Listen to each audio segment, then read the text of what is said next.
Add some oomph. Add some oomph to the clips. Alright guys, so let's address the elephant in the room, and that is your drone shots kind of suck. But like, it's not your fault, it's not your drone's fault, it's just that some people just don't know how to get the most out of the stuff that comes out of their drone. So today I'm gonna show my whole workflow about how I go through and I color grade and I edit and I kind of take my drone shots from straight out of the camera to the finished product. So it's gonna be a really in-depth tutorial about what my process is. I've got 4 different clips to show what my individual process would be for each of those clips. But yeah, let's not waste any time. Let's get straight into it and I'll show you exactly how I edit my drone clips. All right, so the first thing we want to do when we jump into Premiere Pro is we want to change to the color workspace, which will come up the top here. We can just choose color and we'll bring up the Lumetri color panel and kind of like change things around a little bit. I've kind of adjusted a bit, so we have the effects control over here and we have the main video quite big because we want to be able to see what we're doing, sort of thing. So once we got that, we can basically start doing our adjustments. So to start off with, we need to basically take the D-Log footage and make it not D-Log. We need to bring back the colors, we need to bring back the contrast, bring back the saturation. So we're gonna do that first thing. So I know that with D-Log footage, I need to bring up the contrast to 150, but if you just use the slider, you can only go to 100. So if we click and we type in 150, we can actually bump that up even more. I'm gonna bring down the highlights about -25. Bring up the shadows to about 35. Bring down the whites ever so slightly. And we'll also bring down the blacks just to add a bit more contrast into those shadows a bit. And already that's looking pretty good. Like you can see that's obviously bringing back the contrast and making it look a little bit more normal. But you can see that there's no colors really in the image. And I don't like that. I like that they're being very vibrant colors, real punchy and real poppy. So I'm gonna add in some saturation because we shot on the Mavic 2 Pro in 10-bit. I know that I can push this pretty fast. So I'm gonna bump this up to 150 on saturation and see how much of that color is coming back now, especially into these greens. I'm gonna come down to creative as well and come down to vibrance. I'm gonna bump this up to 50 as well. And again, just adds a little more color just to really make it nice and punchy. So this is just the D-Log correction. So it's taking us from D-Log to basically kind of like standard. It kind of looks like if you didn't shoot on D-Log, this is what the footage would kind of look like. So we just brought it back. But if you don't want to do this every single time, like it's kind of a bit of a tedious process, I've actually made a D-Log LUT for the Mavic 2 Pro and I'll link it down below for you guys to download. It's free, you don't have to pay for anything. But it will just allow you to basically, instead of doing all this, we can basically just go down to the creative tab, choose look, choose browse, and literally just grab the Mavic 2 Pro D-Log LUT, open it, and the exact same thing that we just did has just been applied to this image. So super duper easy, it takes like 2 seconds. This is what I use every single time I edit my Mavic 2 Pro footage. I basically start with this and then add my corrections from here. Right, so now I've actually brought up all the colors and the saturation from the D-Log to make it look normal. Now we can actually start playing around with the image. So with this particular image, I'm gonna basically warm it up a little bit. I like my images to be quite warm and I don't like the greens that come out of the Mavic 2 Pro. So I'm also gonna add about 5 of magenta just to kind of like bring a little bit more of the blues and the pinks out. So we've got about 12 and about 5. And that is looking a lot better. But now I can see that the clouds down here are kind of like, they're bright-ish, but they're kind of like getting lost in the landscape a bit. And the sky is completely blown out. Like if we turn this on and off, you can see that there's still detail in the sky that we're actually losing. So we're gonna bring that back. And we also want to bump up the luminance of these clouds to really make them pop. So let's do that. So the first thing is to duplicate Lumetri color layer and just reset it. And here is where we're going to recover the highlights. So typically what you would do is just basically like pull down the highlight slider, but it affects the whole image. So we just want to affect the sky. So what we're going to do is we're basically going to pull this down, maybe to about -90 or so, just to start off with. And then we're going to come over here and choose this 4-point polygon mask and also want to change the scale to a little bit less so we can actually see the edges. So now if we bring this over, we can start creating a bit of a mask just around the top section of the image.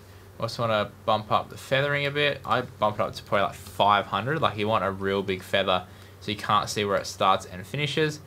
And we need to bring it up a little bit so it's only affecting the clouds and not the top of the mountains as well. So if we go turn this on and off, well, you can see that it's just affecting the top of the clouds, but it still doesn't look that good, and that's because it's the second layer. So how Lumetri color panels work is if you layer them, it's kind of like Photoshop layers. So the bottom one is on top of it, and the most bottom one just keeps stacking on top of it. But if we were to bring this highlight correction above the first one, it will happen before we add that Mavic 2 D-Log LUT. And what it would do, as you can see, is it brings back a lot more of those highlights because it's recovering them before we boost it up. So you can see before and after, we just get a lot more dynamic range, which is exactly what we want. But now if we want to correct this even more, we actually have to bring it down to the bottom because the Lumetri panel over on the right side here affects whatever is on the bottom. So if we have it up the top, then you can see that this changes to the actual LUT that we imported before. So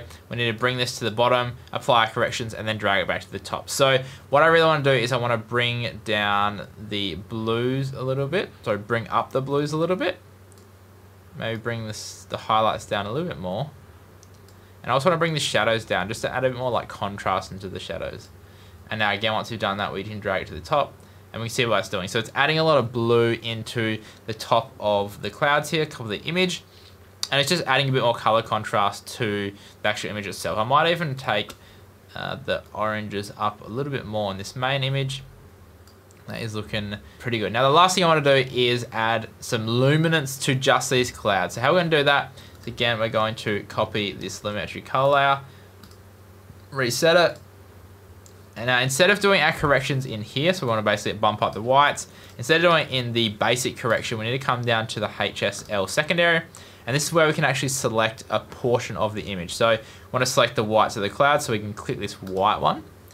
And now we just basically want to use these to basically just highlight the cloud section that we want. So the top one chooses basically luminance values and the bottom one is the feather. So let's just basically slide this around a bit until we have the selection that we want.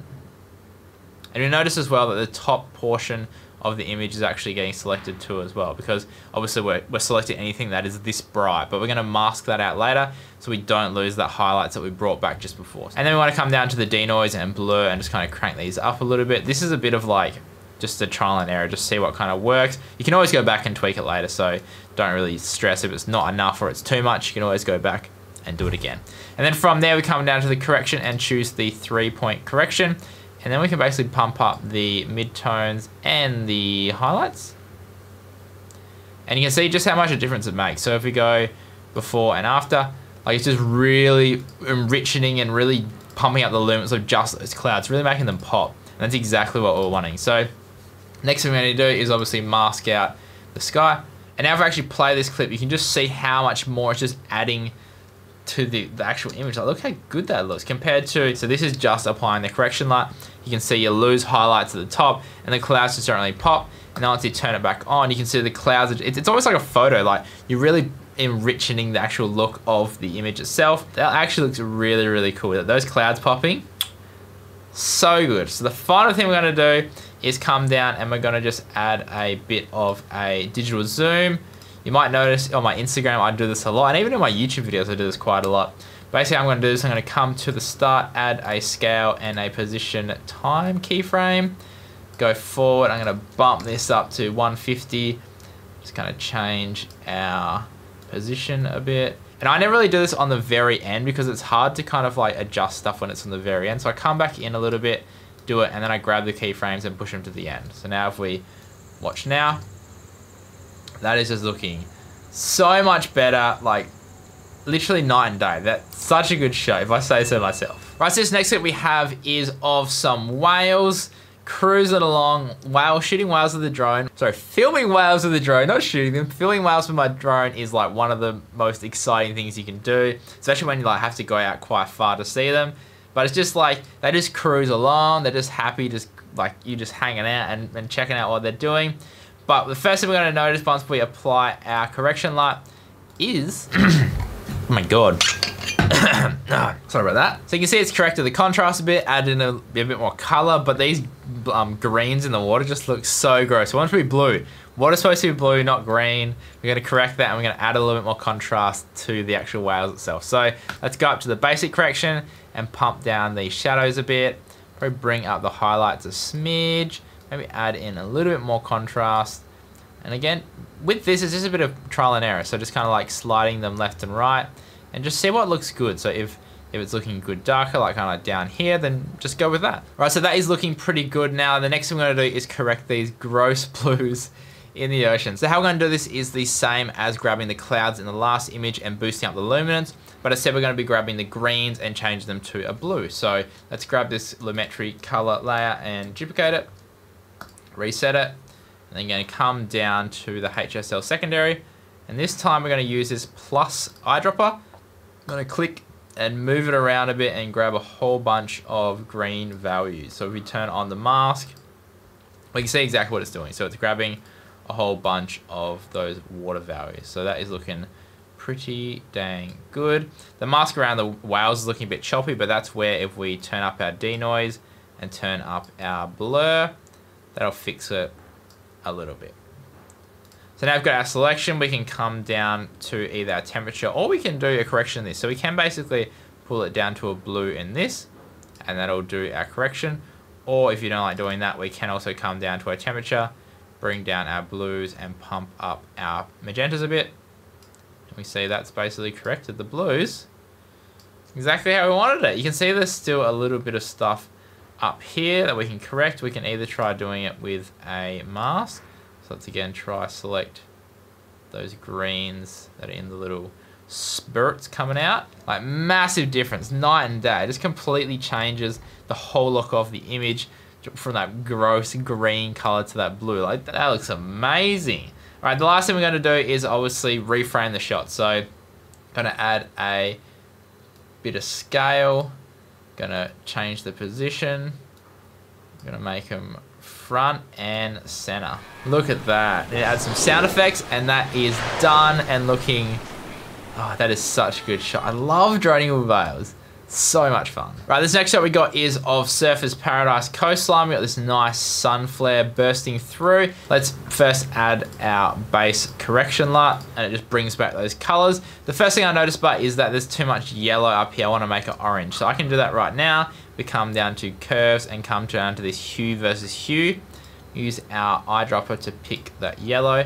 And all we need to do is just bump it up a little bit. And it changes it from a yellow to an orange.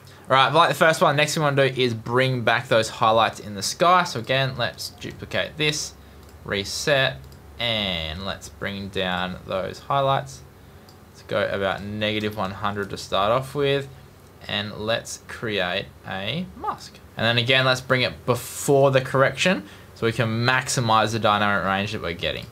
Now one thing I am going to do is I'm going to basically bring it up a little bit and just affect the top portion of the sky because obviously the sun's coming from here and we want there to be a bright layer and then it to start darkening from there up. So let's bring that up a bit and just see what that's doing. So before, after, just really bringing back all those colors and all that dynamic range that we actually have originally. But one thing I am going to do is bring down the whites a little bit as well. Now if you do want to adjust it while it's actually below the layer, you can't use this panel over here, but you can open up the layer here and do your corrections in here as well. So we can adjust our whites, we can adjust our highlights, just kind of like play with it in here. I'm just going to bring down the saturation ever so slightly as well to 95, maybe 90. Just those yellows at the top are going pretty crazy, so that's looking better. And actually what I'm going to do is I'm going to correct the yellows in there as well. So we're going to come down to the hue versus hue. Let's choose the yellows up here in the clouds. And let's just bring this up a little bit to make it really orange rather than yellow. So we go before and after. Again, just gets through that yellow and makes it really, really orange, which is the color that we really want. Let's just correct this a little bit more. All right, so that is the sky done. And the other thing we want to do is basically pump up these shadows a little bit because obviously there's a lot of stuff, a lot of detail in these building stuff here that you can see at the start, but then once the sun flare comes over, then you lose it a bit, but I want to pump that up a bit. So again, let's copy this and reset it. So doing a mask, what we're going to do is we're going to do the HSL secondary again, and we're going to choose the darks. So if we click on the whites, which basically just selects all colors, and then instead of using the top portion of the luminance, we're going to use the bottom portion this time. Again, just get it like rough and then bump up your denoise and your blur. You can always go back and tweak this, so it's not the end of the world if you don't get it right straight away. So open up our 3-panel correction and let's bring up these midtones a bit. See what these shadows are doing. If we want to bring it up, maybe bring it down a little bit. What are these highlights doing? Again, with these, I just kind of like play with them, just tweak it a little bit and just kind of see what is looking good really. Let's go before and after. And we see as well, it's affecting the clouds up the top, which we don't want. So again, we need to add a mask in. We don't want to affect the top of the buildings because we do want those to be adjusting as well. Before, after. Oh, I've masked the wrong thing. So all we need to do is click invert it and it will select everything that's outside of that. You can see, just affects all those colors and those shadows down the bottom. I am going to pump up the saturation as well. And we can see those yellows are starting to come back again as well. So we can play with our tint to make it more orange. Bring in some pinks. And if we go before, after, just looks so much better. Like the glow just comes out again. It really just enriches the whole look of the image. Like you can basically start from just a base light or use that and just post it. But if you really want to get the most out of the image, especially a 10-bit image that comes out of Mavic 2 Pro, obviously it does take a lot longer, but just like photo editing, you can either just apply a lot and it's like half decent, or you can spend the time adding, tweaking and stuff, and it will just take your photo or your video to the next level. And finally, because I've been using Mavic 2 Pro log footage, for you guys that don't have a Mavic 2 Pro, I've also got some Mavic Mini footage here which doesn't shoot D-Log, it just shoots a standard profile. It's kind of slightly less contrasty, but we can still do the exact same thing. So again, here is the Mavic Mini clip. Same area, it's just a sunset shot of the jewel, which is this one here. I do have a cinematic LUT for the Mavic Mini as well, so if you want to download that, then just click the link below. Again, a freebie. This is what I use when I edit all my Mavic Mini footage. It basically just adds a little bit more color to the image and basically boosts up the dynamic range just a smidge. All right, so let's go. So let's bring down the highlights a little bit. We can't bring down the highlights too much because it's not actually a log format. We can see what we can do. Bring it down a little bit. Let's bring down the shadows a bit. Bring down the whites a little bit, and we can see this yellow starting to creep in again, which we don't want. So this time, instead of masking, I want it to apply to the whole image. So we're going to come down to curves and come to hue versus hue and select that yellow. Let's bump it up. We want it to affect just those yellows. That's looking so much better. So we've got before and after. Again, just adds a little bit more contrast, adds a little bit more color. If we come down to the creative, I'll add a little bit more vibrance here. So let's go about 25, just to really pop those colors, because I like my colors popping. Right, now this is our base correction done, and again, let's just start adding layers. So let's copy the Lumetri color layer, reset this, and the first thing I'm gonna do is basically bring some contrast into the sky up here. So let's bring down our shadows, let's bring down our highlights, and also bring down our blacks and maybe our whites as well. I just really want to make the sky like super duper moody, super duper contrasty, so we're really focusing our attention on these buildings in the middle. So we've really darkened it down. Again, this is applying to the whole image, is not looking good, so we have to add a mask. So let's add a mask. And again, if we look before and after, like you can just see how much more it focuses your attention into those buildings in the middle. We can try as well, bring this below to see what that does. Actually, you can see it actually just retains those colors in the bright and the whites a little bit more. So we might end up doing it below. So before, after, again, just adds so much more depth and like contrast, and well, I don't know what the word is, like oomph, adds oomph to the image. It's just looks so much better. The next thing I'm gonna do is basically just brighten up this beach a little bit and add a little bit more color, because it's looking a little bit dim, looking a little bit grim. So let's duplicate this layer, reset it, and let's see how much color we can add before we start losing it along the beach. So we can see here, if we zoom in, because this is only 8-bit, it's only MP4, you can see as we bump it up, we start getting this weird artifacting and stuff, which is not what we want. So let's not change the vibrance. Let's come up to the white balance. Let's just see if we can tweak this a bit and get some more colors out of the sand. So that is looking a bit nicer. We can see that the sand is a bit warmer now, which is exactly what we want. But again, it applies to the whole image, so we just want to apply it to that. This is where we need a mask. So let's add a mask in. We see it's just adding a bit more warmth to the actual beach area, whereas here it looks really, really cool and it looks a little bit weird. So here just adds a bit more color. What I'm also going to do is basically pump up the whites a bit, just to kind of bring a little bit more luminance and to really pump up the whites in this whitewash as well, because it's looking a little bit dull, looking a little bit grim. You can see how much of a difference that actually makes. And that is looking really good. But now, because obviously the camera moves, we have to make sure that this mask moves with the camera. So if we set a keyframe on the mask path and then come to the start of our clip, let's just click on the mask and see if it's changed, which it has moved a little bit. So let's move it up, and then let's go to the end as well, and we'll just kind of tweak it to make sure that it's just affecting the beach and not anything else. And you can see as we move it, it actually adds new keyframes for us, which is super duper handy.